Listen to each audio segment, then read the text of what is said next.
Imagine December 2012, The Hobbit. An unexpected journey premieres to packed theaters, and audiences lose their minds over Peter Jackson's return to Middle-earth. Sweeping New Zealand landscapes stretch endlessly across IMAX screens. Martin Freeman embodies Bilbo Baggins, perfectly fussy, respectable, reluctantly heroic. Dwarves belt rousing anthems around Bagan's roaring fire. That nostalgic Lord of the Rings glow promises more Tolkien magic. Barrel, riding chaos, Radagast's rabbit sled, Smaug's fiery shadow looming on the horizon. The first film grosses over $1 billion. Two more installments follow, each bloating past 3 hours in extended editions. The trilogy rakes in nearly $3 billion worldwide. Extended cuts total 541 minutes of dwarf beards, CGI orc hordes, elf cameos, and relentless nostalgia bait. Before we unpack why this trilogy's failures run deeper than surface-level gripes, hit subscribe, tap that bell icon, and tell me in the comments which overrated sequel or franchise corpse I should autopsy next. I'm director Ammar Hejazi, and today we're dissecting the Hobbit trilogy, the bloat-soaked expansion of Tolkien's slim 1,937 novel that promised cozy Middle-earth magic and dwarf beards for days, but delivered artistic bankruptcy way uglier than the extended universe fun excuses suggest. Apologists hail Jackson's expanded vision, praising how he fills Tolkien's appendices with love. Critics acknowledge padding but celebrate Freeman's charm and spectacle's scale. But here's the deeper, more disturbing truth.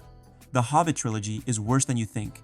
This isn't merely flawed prequels or cash grab bloat from a slim children's book. It's a systematic artistic assassination. Jackson takes Tolkien's 300-page whimsical fable and murders it, inflating the material into a joyless, fan-service-drenched, CGI-smeared Lord of the Rings photocopy. The trilogy betrays the novel's intimate tone, narrative economy, thematic purity, and childlike wonder at every structural level. Before we dissect why these failures cut deeper than surface complaints about length or CGI, hit subscribe, tap that bell icon, and tell me in the comments which overrated sequel or franchise corpse deserves the next autopsy. I'm director Ammar Hejazi, and today we're performing a full film school postmortem on the Hobbit trilogy, the bloat-soaked expansion of Tolkien's 1,937 children's novel that promised cozy Middle-earth magic but delivered artistic bankruptcy far uglier than the extended universe. Fun excuses suggest. Start with the source material, because understanding Tolkien's original reveals the scale of the crime. The Hobbit, or There and Back Again, isn't an epic like The Lord of the Rings. Published in 1937, it's a compact 300-page, 95,000-word, children's fable written as bedtime stories for Tolkien's own kids. Bilbo Baggins, the quintessential homebody hobbit, gets swept from his cozy hobbit hole by Gandalf into Thorin Oakenshield's company of 13 dwarves. Their quest, reclaim the Lonely Mountain, Erebor, from dragon Smaug. The structure unfolds as pure episodic road trip delight across 19 brisk chapters, trolls roasting mutton by firelight, riddles in Gollum's dripping cave, goblin kidnappings through misty mountains, giant spiders in Mirkwood, Barrel escapes down raging rivers, haughty woodland elves, the despair of Laketown, Smaug's verbal chess match with Bilbo, Arkenstone intrigue, and the chaotic battle of the Five Armies as climax. Bilbo returns home transformed. The themes land simply but profoundly. Greed poisons the heart. Thorin and Smaug succumb to dragon, sickness. Courage emerges from unexpected places. The Hobbit burglar outwits everyone.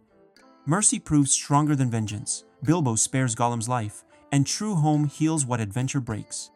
The tone stays consistently whimsical riddles play as clever word games. Spiders get taunted with nursery rhyme insults. Beorn's shapeshifting offers warm respite. This voice deliberately contrasts The Lord of the Rings' grim mythic weight.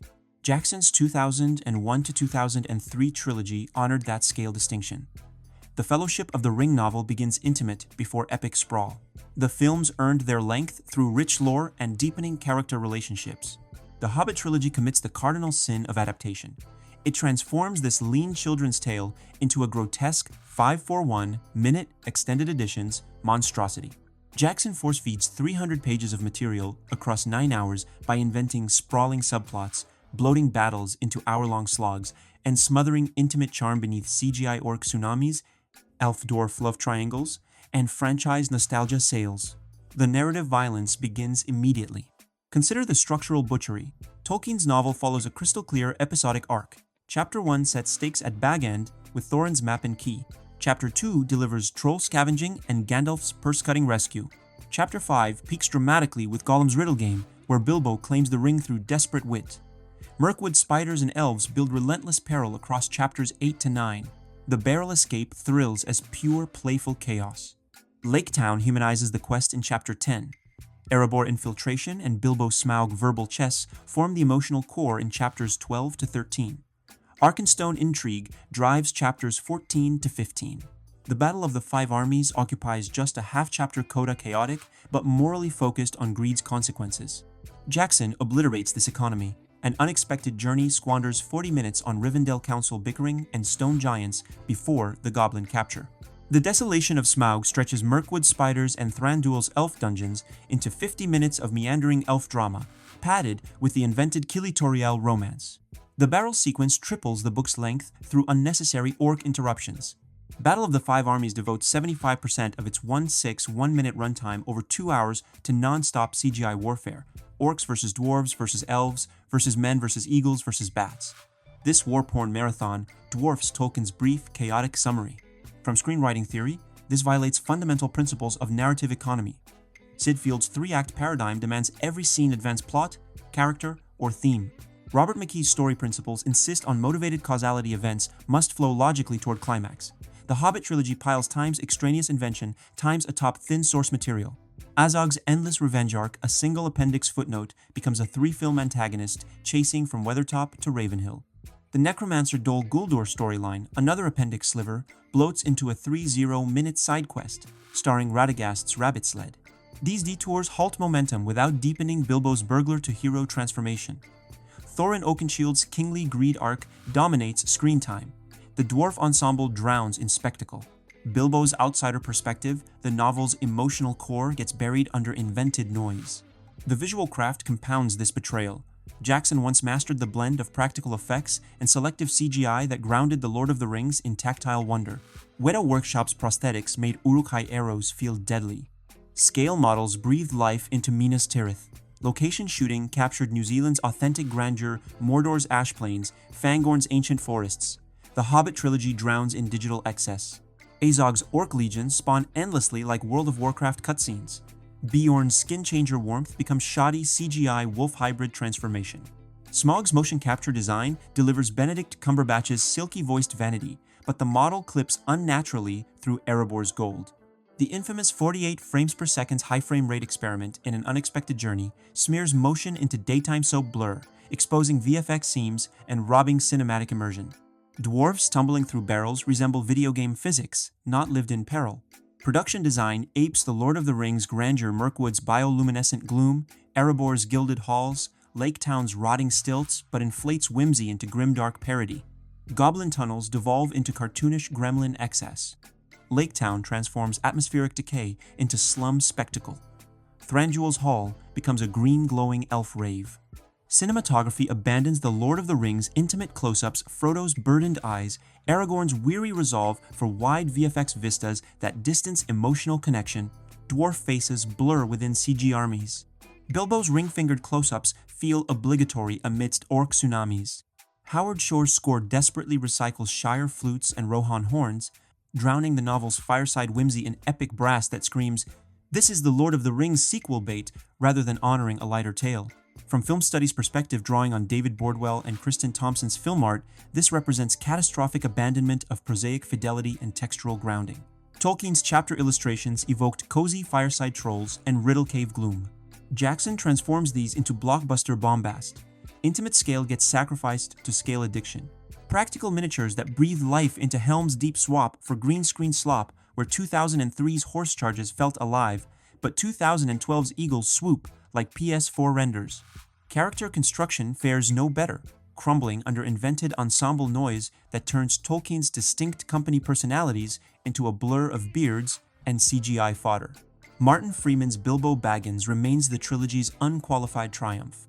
His fussy respectability, "Good morning. What do you mean?